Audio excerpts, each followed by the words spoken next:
Assalamualaikum warahmatullahi wabarakatuh. Video ini dibuat untuk menyelesaikan salah satu tugas mata kuliah Dasar-Dasar Ekonomi Islam dengan dosen pengampu Ustadz Agus Rojak Samsudin SAG MH. Kami dari kelompok 7 yang terdiri dari 3 anggota kelompok yang masing-masing bekerja sama dalam memenuhi tugas dengan 6 poin materi, yaitu pertama, pengertian dan ruang lingkup produksi menurut Islam. Kedua, tujuan produksi menurut Islam. Ketiga, motif produksi. 4. Produksi dalam perspektif ekonomi Islam. Kelima, prinsip-prinsip produksi dalam perspektif ekonomi Islam. Dan keenam, yaitu produktivitas di mata Islam. Sebelum kami ke pembahasan lebih lanjut, izinkanlah kami memperkenalkan diri terlebih dahulu. Yang pertama, nama saya adalah Muhammad Ilyas Darussalam dengan NIM 12202020030. Selanjutnya ada Ataya Nisrina dengan NIM 12202020006. Yang terakhir adalah Putri Madania dengan NIM 122020020. Jelaskan tentang pengertian dan ruang lingkup produksi menurut Islam. Menurut Kamus Besar Bahasa Indonesia, produksi adalah proses untuk menciptakan hasil. Menurut Karl pada tahun 1992, yang mana ia mendefinisikan kegiatan produksi dalam perspektif Islam sebagai usaha manusia untuk memperbaiki. Sidik pada tahun 1992 mendefinisikan kegiatan produksi sebagai penyediaan barang dan jasa dengan memperhatikan nilai keadilan dan kebijakan. Menurut Dr. Muhammad Rawas Kolahji, kata produksi dalam bahasa Arab dengan kata al-intaj yang secara harfiah dimaknai dengan ijadu sil'atin atau mewujudkan atau mengadakan suatu. Pengertian di atas, produksi adalah setiap bentuk aktivitas yang dilakukan manusia dengan cara mengeksploitasi sumber-sumber ekonomi yang disediakan Allah Subhanahu wa taala untuk mewujudkan suatu barang dan jasa yang digunakan tidak hanya untuk kebutuhan fisik, tetapi juga untuk memenuhi kebutuhan non-fisik. Dalam artian yang lain, produksi dimaksudkan untuk mencapai maslahah, bukan hanya menciptakan materi. Tujuan produksi menurut Islam, yang pertama, pemenuhan sarana kebutuhan manusia pada takaran moderat. Kedua, menentukan kebutuhan masyarakat. Ketiga, persediaan terhadap kemungkinan. 4. Persediaan bagi generasi mendatang. Kelima, pemenuhan sarana bagi kegiatan sosial dan ibadah kepada Allah Subhanahu wa taala. Ayat Nisa memberikan peringatan yang keras terhadap perilaku manusia yang gemar membuat kerusakan dan kebinasaan, termasuk kerusakan lingkungan hidup demi mengejar kepuasan. Implikasi dari aktivitas di atas adalah tersedianya secara memadai berbagai kehidupan bagi generasi mendatang. Selanjutnya akan dijelaskan oleh anggota kelompok saya, yaitu Ataya Nisrina. Perkenalkan, nama saya Ataya Nisrina Nahda, akan melanjutkan presentasi yaitu tentang metode berproduksi.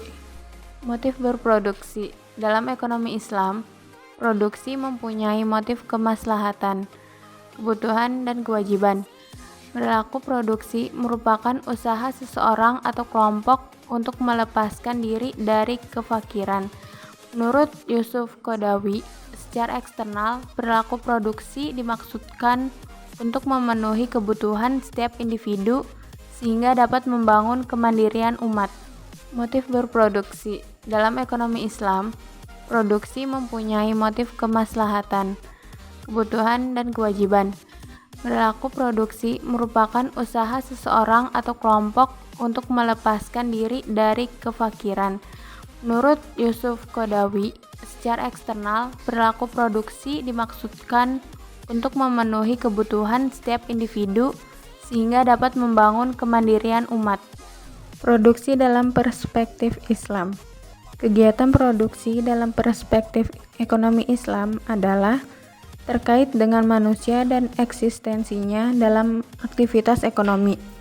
Produksi merupakan kegiatan menciptakan kekayaan dengan pemanfaatan sumber alam oleh manusia. Berproduksi lazim diartikan menciptakan nilai barang atau menambah nilai terhadap suatu produk. Barang dan jasa yang diproduk itu haruslah hanya yang dibolehkan dan menguntungkan, yakni halal dan baik menurut Islam. Perkenalkan, nama saya Putri Madania. Saya akan melanjutkan presentasi yaitu tentang prinsip-prinsip produksi dalam perspektif Islam. Produksi pada dasarnya terkait langsung dengan syariat Islam. di mana setiap produksi harus dilakukan dengan tujuan konsumsi. Konsumsi orang Muslim bertujuan untuk mencari falah atau kebahagiaan, seperti halnya produksi dilakukan untuk menyediakan barang dan jasa untuk falah. Al-Quran dan hadis Rasulullah memberikan arahan mengenai prinsip-prinsip produksi, yaitu yang pertama, tugas manusia di muka bumi sebagai khalifah Allah adalah memakmurkan bumi dengan ilmu dan amalnya. Allah menciptakan bumi dan langit beserta segala apa yang ada di antara keduanya karena sifat Rahman dan Rahimnya kepada manusia. Karenanya, sifat tersebut juga harus melandasi aktivitas manusia dalam pemanfaatan bumi dan langit dan segala isinya.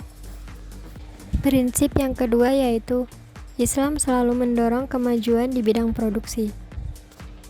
Menurut Yusuf Qaradawi, Islam membuka lebar penggunaan metode ilmiah yang didasarkan pada penelitian, eksperimen, dan perhitungan.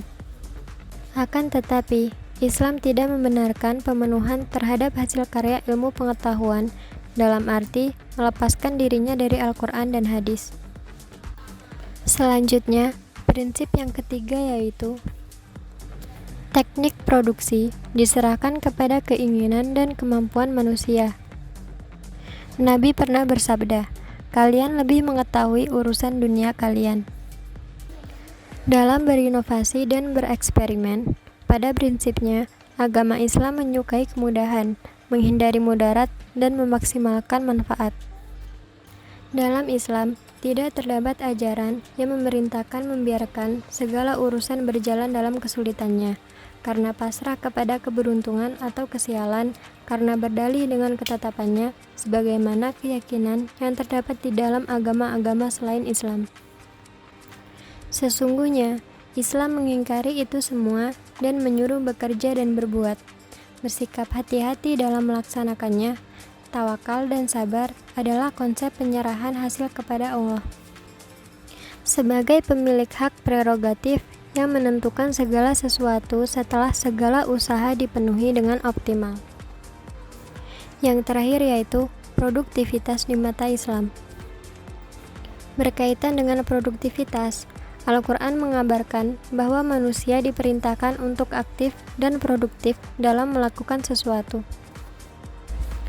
Hal tersebut guna menghindari waktu luang yang umumnya kerap diisi dengan kegiatan yang kurang bermanfaat.